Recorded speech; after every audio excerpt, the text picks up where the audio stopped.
justice organizations in California, and been a force in promoting diverse community, not only engagement, but participation in the issues that confront us on an environmental agenda. And I welcome him back. Good to see you, my friend, in 5 minutes.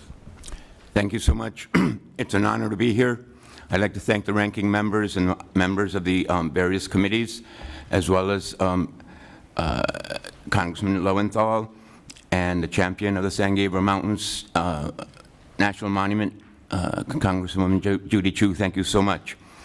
I am a civil rights attorney and an environmental justice attorney, a human rights attorney. I am not an environmentalist or a conservationist, but we build bridges between the civil rights and environmental communities. We consider environmental justice the environmental arm of the civil rights movement. And I am working with the Next 100 Coalition to diversify access to and support for public lands and waters in the next century, as well as Green Latinos, a national network of environmental justice and conservation advocates, and the San Gabriel Mountains Forever campaign.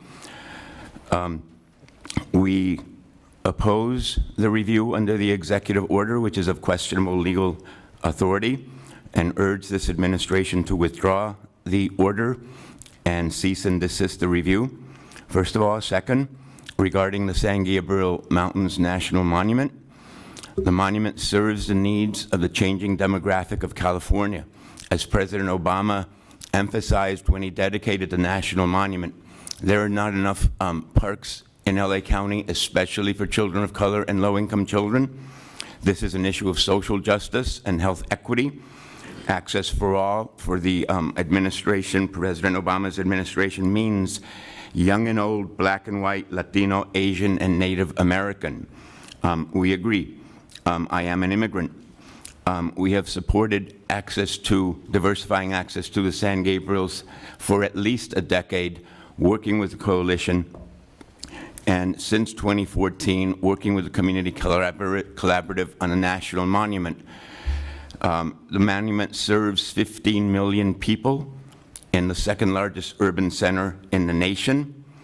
It's about 340,000 acres. The area provides about a third of the water for the area. Very importantly, we emphasize the diverse values at stake. First of all, simply having fun for children and their families. Second, the health implications. Children of color and low-income children, because of the lack of places for physical activity, disproportionately suffer from obesity, diabetes, and other health issues related to inactivity. Third is conservation, including climate justice. Four is cultural values. The San Gabriel Mountains National Monument includes Native American rock art and other glyphs and evidence of sacred site. We stand with our brothers and sisters at Bears Ears. And finally, democracy, equal justice, and livability for all, including economic vitality, apprenticeship programs for youth, business opportunities for minority, women, and veteran-owned enterprises, which follow from the benefits of national monument designation. We also support the Antiquities Act and preserving it. We oppose tinkering with it and undermining that act and undermining the rule of law. 16 presidents have designated about 152 monuments since 1906. No president has ever sought to undermine a prior president's actions in designating a monument. In conclusion, an attack on one monument is an attack on all of them. It goes beyond an attack on the monuments. It's an attack on the Antiquities Act.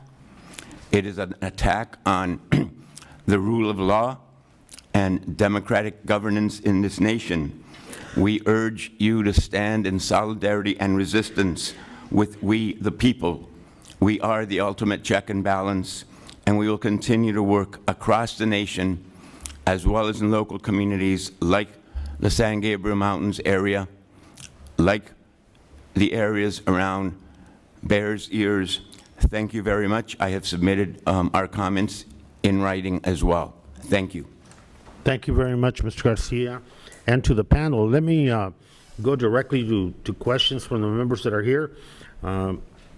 They're going to call votes in a while, short while, and so rather than any other lengthy comments on the part of myself or anyone else, let's go straight to questions, and let me turn to, in order of arrival, Mr. Byer. Any questions, comments? Yeah, thank you, Mr. Chairman. Mr. Vessels especially, I'm very impressed with all the work that you guys are doing. You know, on the Appalachian Trail and the Pacific Crest Trail, they have the veterans hiking off the war. And I just looked up, it was the first through hiker of the Appalachian Trail in 1948 was Earl Schaefer, who came back to try to walk off World War II, knocked off that 2,200 miles. So I want to know when you're going to do the whole Appalachian Trail. Hopefully one day. But thank you for doing all your stuff to help heal the veterans that way. And Megan, thank you for, I find that every time I get a Patagonia catalog, I have to buy something so I'll get another catalog, because it's like getting a novel, or it's just so wonderful. And I want to know if you've climbed El Capitan yet. Oh, no. Okay. It's on my bucket list, though. Okay, good stuff. And I'm impressed with the idea that something like 3 times as many people working in the outdoor industry as are working in oil and gas and fossil fuels. I was up in Katahdin when the president came up to designate the waters, was it Waters and Woods? Woods and Waters. Woods and Waters, yeah. And everyone I talked to in northern Maine was realizing that all of the growth was coming from this outdoor industry that pulled up. So, and Mr. Turek, you know, Ryan Zinke, who's your fellow Montanan, I guess, frequently calls himself a Teddy Roosevelt conservationist. Would a recommendation from him to modify or rescind a national monument measure up to the conservation legacy of Teddy Roosevelt? Of course not. First of all, Representative, I was going to wear a cowboy hat today, bring but your dog. I don't own one as big as his because it would blow off in Montana. No, it would not. The Antiquities Act was created to give the president the power. That's simple. And when all these moves to change that, to say we have to have more public input, is giving up what is your responsibility here in Congress. And your responsibility in Congress is, if a president creates something so egregious, you have the power to undo it. Don't put a layer in there stopping the president from creating something, because nothing will ever be created, and we know that. It has never. We go back to almost every park in the nation. It was created almost with bloodshed at sometimes. So no, it doesn't represent anything to do with Thank you very much, conservation. Mr. Chairman. Thank you. And thank you for that point. One of the reasons that I believe that not only for the good value involved, that President Obama made the designations that he's made, and could have made more. The point being that we got to this situation because there was a failure on the part of the majority in this Congress, in the House of Representatives, to expand any national park, to declare any wilderness areas, to add protections to. And at some point, those actions are still needed, whether this group wants to deal with it or not. And I sometimes feel that, I believe very strongly that President Obama in his designations took the responsibility that Congress had and took it upon the executive office to do what he did. It's a failure of action on the part of Congress that we have these monument designations to number, a failure of action on their part, and to now point the finger at Obama and to the Antiquities Act is borders on dereliction of not doing your duty when it's your turn. But let me now ask Mr. Soto for any comments or questions that he might have, sir. Thank you, Mr. Chairman. You know, what we have at stake here is a legacy that so many of us have all worked together to support, to have these treasures here in the United States be preserved for not only current generations but future generations. And each one of these areas that we've been talking about, from Upper Missouri River Breaks to Oregon Mountains and Desert Peaks, or OMDP as we're calling it, Bears Ears, and so many others, the San Gabriel Mountains and the like, really are treasures that need to be preserved. And so the first question I have to the panel is, what could we all be doing better to get the word out about how important these monuments are to Americans and encouraging them to utilize them more? As members of Congress, what could we do to help empower you all to get that message out? It's an open question to the panel. First of all, thank you for having this forum. This is huge. And second, we are eager to work with each of you in, for example, drafting op-ed pieces for media, what we used to call newspapers, locally as well as nationally. Those are two opportunities right there. Having materials in your offices, not only here in DC, but in your home offices, on these very issues, on this forum, on the values at stake. Those are simply some suggestions. I turn to my esteemed allies for even more. And thank you for that question. What I would encourage, in addition to telling our stories, it is our job to share those stories with you, and then to have you share those with your colleagues in order to make the case. Because I think when you hear about the stories of veterans using monuments as a place of solitude and peace and comfort, and when you hear of minority communities and people of color having access to public lands and understanding how their role in the public lands contribute to the cultural fabric of our country, I think those stories and sharing those stories with passion and commitment will help us. But I think also highlighting what our communities are doing. For example, as I'd mentioned in a conversation yesterday, of not negating the importance of preservation and conservation, but also understanding that we are on a marketing campaign to protect our monuments. And we have to create these images, these opportunities in our media and in our communities in order to strengthen that, even though for us it's kind of a no-brainer because we already know how important our monuments are. But when we start getting the word out more and more to those that are opposed to this and want to remove the Antiquities Act or resize or reduce our monuments, that we highlight those. In Las Cruces, we did 31 days of monumental love. And we had all of our businesses that are members of the Green Chamber talk about how important the monument is to them. And by sharing that, and that was shared on social media, and I'm very grateful for all of those who did, but showing and highlighting that there are different collaborations and partnerships that can be created that really show how much a protected public space impacts our community. It's not just protecting the land, but it's protecting the land so that it will help our economy, that it will help support our youth, that it will help support all of the residents of our community, regardless of color or socioeconomic status. And I think that's where your help can come in. And I think I want to transition to the next question, which is, it would be great to have economic impact studies of each of these monuments. We have a lot of heavy hitter nonprofits, companies, and stakeholders, not only on this panel, but folks who are listening in and watching here. This would be a worthy investment for some of our peers that may not be as great of friends to nature, but do care about jobs and economic impact. And so I would help us make the case with well-reasoned economic studies of each of these monuments and what it means for jobs.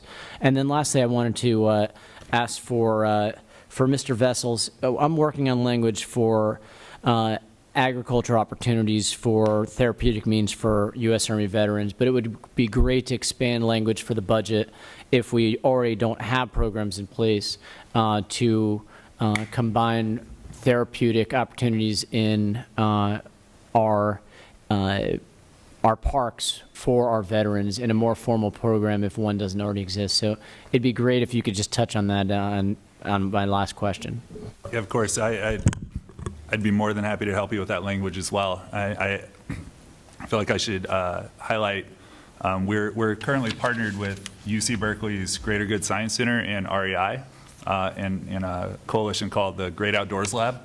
And this is one of the first studies to actually collect quantitative physiological data to support the benefits of being outdoors. Studies in the past have been qualitative, just written surveys and such. But this is studying the science of awe and the physical and mental effects of time spent outdoors.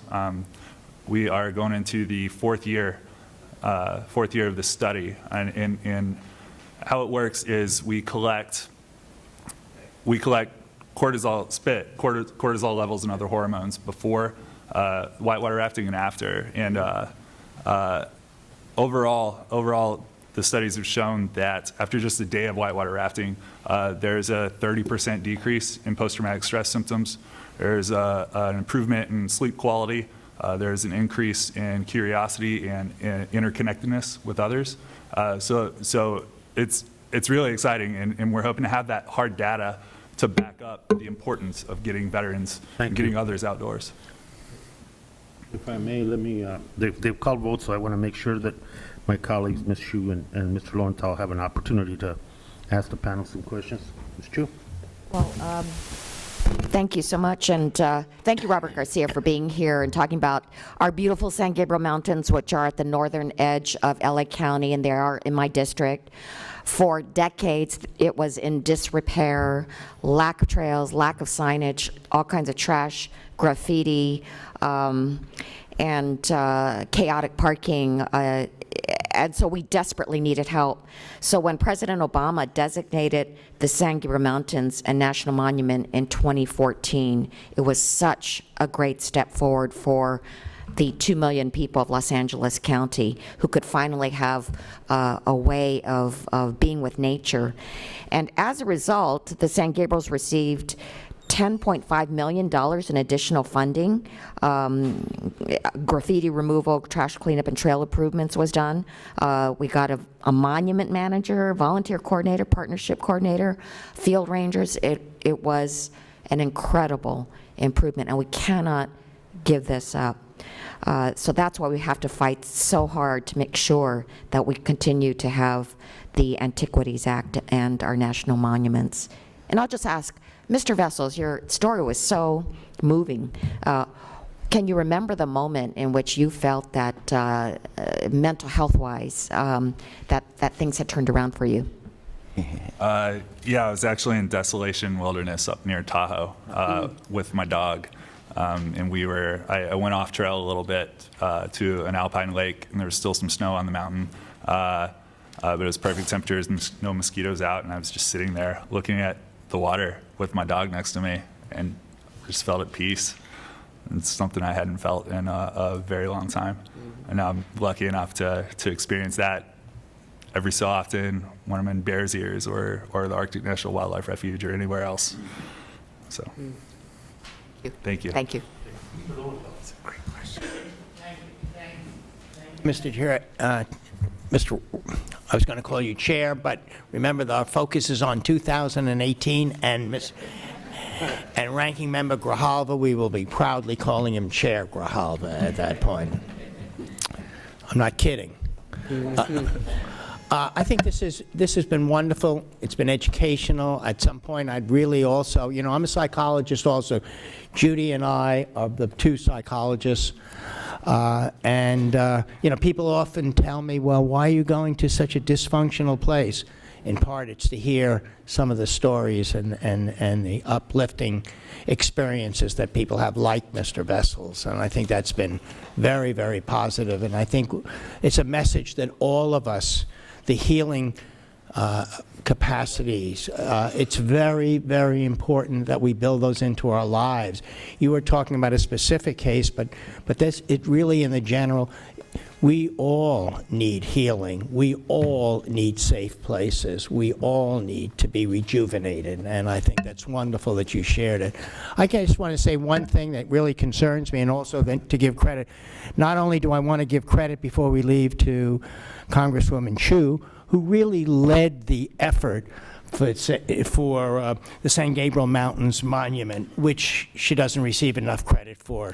She really is the reason that we have it.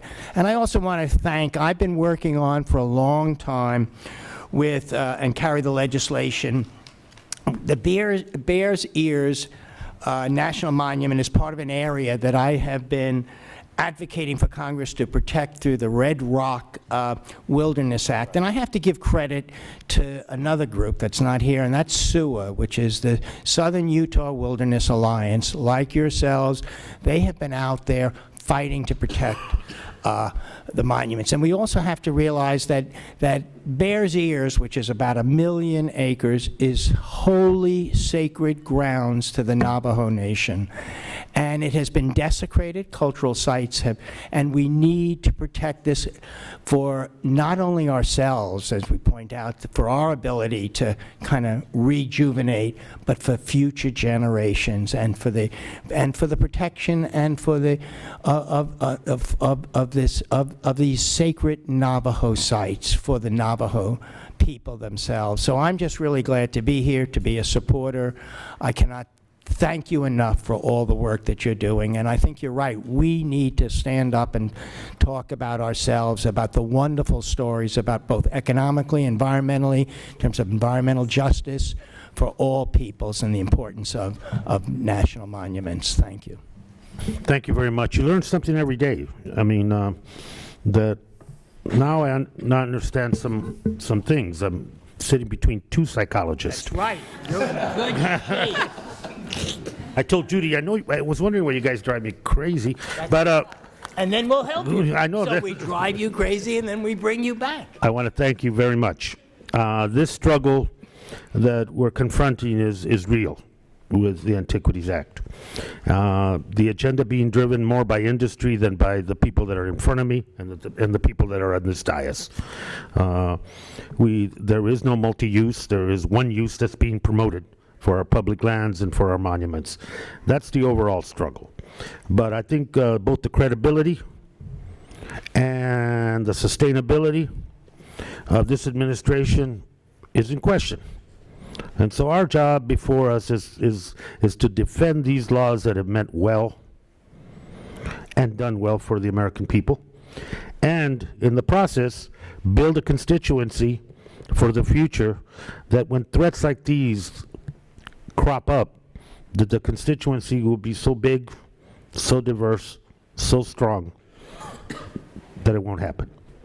And I appreciate what Mr. Soto said. One of the arguments that we need to counter is this issue that it's about jobs versus the environment. That's a bogus issue. But in order to talk to people, in order to be able to relate directly on that issue, your experiences, your information, your data is important and vital to us. Because there's a lot at stake here, and you know it. And all of you that have been meeting with members in this period that you've been here, it's been very important. And the people on the dais here, just like you, understand how critical this fight is and how important it is that we not lose any ground and that we sustain what we have, and then in the future grow on that. With that, thank you so much for being here. I appreciate it very much.